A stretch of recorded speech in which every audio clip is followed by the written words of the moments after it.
how can it take some of the savings that will happen by using this model and reinvest it into expanding your efforts?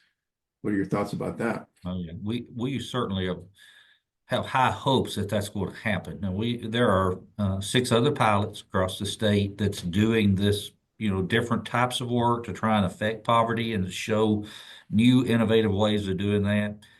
We think there's going to be components of our program that can be adopted and brought into the normal operations of our local organizations as well as state government. And I'm sure there's other things being developed at the other six pilots that could be adopted as well. Very excited to see long range what we're able to do different that we're not able to do now. Well, it'll be interesting coming up May 13th, right? We have the summit, this first summit that you're hosting of the other pilots to discuss what are we learning. And it seems to me that integrating those best practices into the next level of model that everyone could borrow ideas from, right? Like here's the best practice menu. Let's start pulling these and integrate these lessons learned, and then offer the state of Tennessee an amazing community of practice for all the other communities in Tennessee that would like to start learning how to do something differently here, and Yeah. have the state figure out how it can redirect some of its resources and its capacity towards this. I think it's more complicated, but in the long run, of course, so much more effective for the economies, for people's health and well-being, and just better use of funds. Again, it's an enormous amount of money to not have it.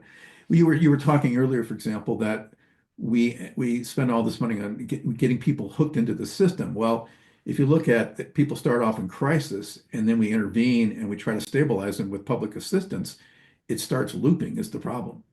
It never really has a strong handoff to workforce readiness, which is what we wanted to go to next. So what you're doing is building stronger connections from the stage of crisis to stabilization to workforce readiness, placement, and advancement. You're intentionally doing what's needed. And I will add that you have a mitigation fund. You have a $5 million of the 20 million set up to give the families directly for what's needed as workarounds, really, and incentives that are not in place right now. So some of your lessons learned about how that money is being used to incentivize and deal with cliff effect issues and whatever else are super helpful, I think, in to the state understanding what it's going to need to do uh, to get more people off of public assistance and have them be gainfully employed.